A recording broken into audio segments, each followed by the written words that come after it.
जन सुराज के सूत्रधार प्रशांत किशोर अपनी बिहार बदलाव यात्रा के क्रम में आज बांका के बेलहर स्थित झामा मैदान में पहुंचे, जहां उन्होंने बिहार बदलाव जनसभा को संबोधित किया। सभा के बाद पत्रकारों से बात करते हुए उन्होंने प्रधानमंत्री नरेंद्र मोदी पर सीधा हमला बोला। पीके ने कहा कि यह जन सुराज की ताकत है कि अब प्रधानमंत्री भी बिहार आकर पलायन पर बोल रहे हैं। जैसे जन सुराज ने बुजुर्गों का पेंशन बढ़ाने की मांग की थी और 400 से बढ़कर 1100 रुपये हुआ, वैसे ही अब पलायन रोकने की मांग पर पूरे बिहार में चर्चा हो रही है। आने वाले समय में हर कोई कहेगा कि बिहार का कोई बच्चा बाहर न जाए। मोदी के घुसपैठियों वाले बयान पर उन्होंने पलटवार किया और कहा कि इसके दोषी खुद प्रधानमंत्री, गृह मंत्री अमित शाह और मुख्यमंत्री नीतीश कुमार है, क्योंकि 2014 से केंद्र में मोदी सरकार है और बिहार में नीतीश कुमार की सरकार है। बॉर्डर और प्रशासन दोनों उन्हीं के नियंत्रण में है। जन सुराज की सरकार बनने पर प्राथमिक कामों की घोषणा करते हुए पीके ने कहा, 1 घंटे में फर्जी शराबबंदी कानून खत्म कर दिया जाएगा।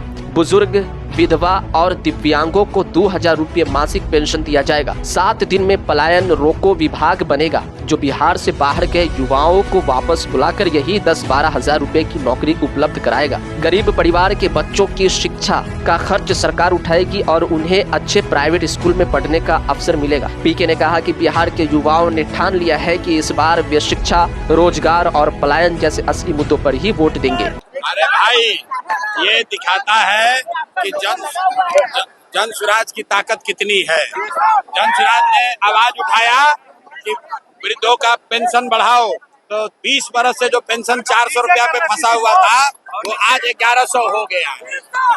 आज जब हम लोगों ने पलायन का बात शुरू किया है, आप लिख के रखिए, साल भर के अंदर सारे लोग सिर्फ और सिर्फ एक ही बात करेंगे कि बिहार से बिहार के बच्चों का, युवाओं का पलायन बंद होना चाहिए।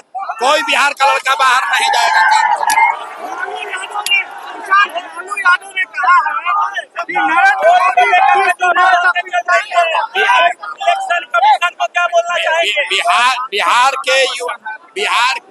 बिहार के युवाओं से ज्यादा ताकत किसी भी नेता का नहीं है। बिहार के युवाओं ने ठान लिया है, इस बार सिर्फ और सिर्फ वोट बेरोजगार के लिए चाहिए, पलायन बंद होने के लिए चाहिए, पढ़ाई के लिए चाहिए, और हम लोग को कुछ नहीं सुनना है।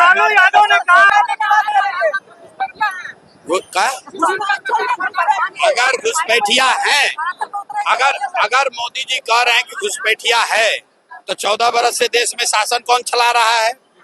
बॉर्डर का नियंत्रण किसके पास है? होम मिनिस्टर अमित शाह है कि नहीं है?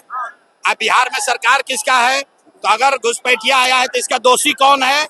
इसका दोषी मोदी जी है, अमित शाह है, भाजपा और नीतीश कुमार है। किशोर आती है तो बांका के लिए सबसे पहला काम क्या करेगी? बांका के लिए कुछ करे न करे, पूरे बिहार के लिए 1 घंटा के अंदर सबसे पहले ये फर्जी शराबबंदी का कानून हटा देंगे। दूसरा काम सभी 60 बरस से ज्यादा उम्र के महिला पुरुष को, दिव्यांगों को, विधवाओं को 2000 रुपया पेंशन मिलने लगेगा। और 7 दिन के अंदर एक नया विभाग बनाया जाएगा, जिसका सिर्फ और सिर्फ काम ये होगा कि जितने युवा रोजगार चाहते हैं, बाहर गए हैं, उनको बुलाकर यहीं 10 से 12 हजार का रोजगार दिया जाए। मुख्यमंत्री के अधीन सीधे एक नया विभाग बनाया जाएगा, पलायन रोको विभाग, जिसमें किसी भी युवा को बाहर 10-12 हजार रुपए के लिए नहीं जाना पड़े। पर्यटन के लिए जन सुराज क्या करेगी? रुको यार, चौथा चीज, यहाँ पर जितने गरीब लोग हैं, जिनके इलाके में सरकारी स्कूल में खिचड़ी बट रहा है, पढ़ाई नहीं हो रहा है, वहाँ पर लोगों को ये सुविधा दे दी जाएगी कि आप अपने बच्चे को प्राइवेट स्कूल में पढ़ाइए, उसका फीस सरकार भरेगी।